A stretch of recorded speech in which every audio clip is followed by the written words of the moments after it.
රුපියල් කෝටි 174. මේක තමයි මේ ලංකාවේ තනි පුද්ගලයෙකු විසින් කරන ලද විශාලම මුදල් අවභාවිතාව. 2018 වර්ෂයේ මේක වෙන්නේ. මේ මුදල 2018 මැයි මාසේ 8 වෙනිදා මහා භාණ්ඩාගාරය විසින් ඒ ආයතනයට ප්‍රේෂණය කරනවා. කෝටි 174. ඒ කිරිගවයන් ගේන අවස්ථාවේ ඒ ග්‍රාමීය ආර්ථිකය පිළිබඳ අමාත්‍යාංශයෙන් තමයි කිරිගවයන් ගේන්නේ. එහි ප්‍රධාන ගණකාරී ලෙස කටයුතු කළේ මම.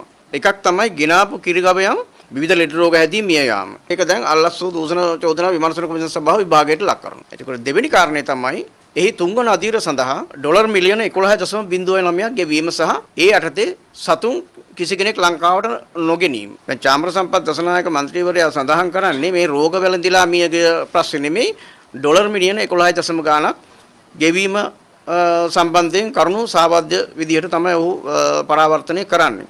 එතෙන්දී යා කියනවා මෙන්න මෙහෙම මේ සභාපති තමයි මේ හරක් ගෙනාපු අමාත්‍යාංශයේ ඇකවුන්ටන්ට්. ඒකම එයා මේ ප්‍රොජෙක්ට් එකෙන් පඩි ගත්තා, දූෂණ විරෝධී කමිටුවේ පඩි ගත්තා, පසුගිය කාලේ පඩි 3ක් ගත්තා. කියන්නේ මේක ඔහු විසින් නිකන් ඔහෙ කියනවා මිසක් මේ කරුණ වල සත්‍යසත්‍යතාවය ඔහු තහවුරු කරගන්නේ නැහැ. ඔහු කවුරු විසින් හෝ මෙහෙවනවා. මේ ඩොලර් මිලියන 11.09 කියලා කියන්නේ රුපියල් කෝටි 174.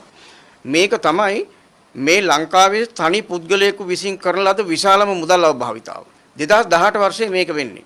මේ මුදල 2018 මැයි මාසේ 8 වෙනිදා මහා භාණ්ඩාගාරය විසින් ඒ ආයතනයට ප්‍රේෂණය කරනවා. කෝටි 174. එතනින් පසු මේ ගනුදෙනුවට වෙන කිසි කෙනෙක් සම්බන්ධ වෙන්නේ නැහැ. ඒකයි තියෙන ප්‍රශ්නේ. දැන් චාමර සම්පත් දසනායක මන්ත්‍රීවරයා කියන්නේ මම එහි ප්‍රධාන ගණකාධිකාරීවරයා හිටියලු මම මේක ලාච්චුවේ දමාගෙන හිටියලු ලාච්චුවේ දමා ගන්න නෙමෙයි මේ ගනුදෙනුව ඇහැටවත් දැකලා නැහැ. ඒ අමාත්‍යාංශයේ වෙන කිසිම නිලධාරියෙක්. මේ ගනුදෙනුවට අදාළ ලේඛනය අත්සන් කරලා යවුවෙන් පස්සේ මහා භාණ්ඩාගාරයට එතන විදේශ සම්පත් දෙපාර්තමේන්තුවෙන් ලියුමක් ගහලා එවනවා. ඔබ විසින් මේ ව්‍යාපෘතිය සඳහා 2018 සතයක්වත් වෙන් කරගෙන නැtei ඒක නිසා අයවැයෙන් මේක වෙන් කරගන්න කියලා. නමුත් ඒව නොසලකා මේ සල්ලි ගෙවනවා. ඒක නිසා මේ ගනුදෙනුවට අමාත්‍යාංශයේ ලේකම් හැර වෙන කිසිවෙක් අත්සන් කරන්නේ.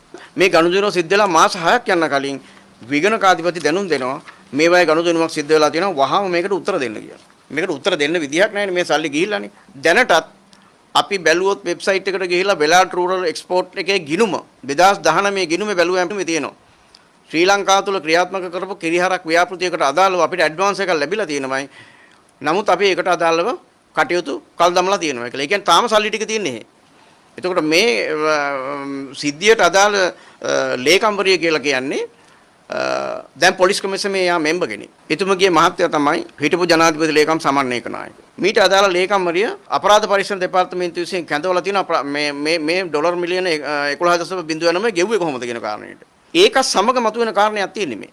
ඒකට ගහන ගමන් තමයි ඒ පැමිණිල්ල කරපු අපිව අප්‍රසාදයට ලක් කිරීම සඳහා වෙනත් දේවල් ගන්න ජාතික ලොතරැයි මණ්ඩලය ගාව ගන්න. එතකොට අපි එතුමට කියන්නේ පුළුවන් නම් ඇවිල්ලා කියන්නේ එළියේ. මීට අදාළ ලේඛන පුළුවන් නම් සභාගත කරන්න. මට මතකයි ඔය කියන ලේකම්වරියට මම එක් අවස්ථාවකදී ලිඛිතව දැනුම් දුන්නා.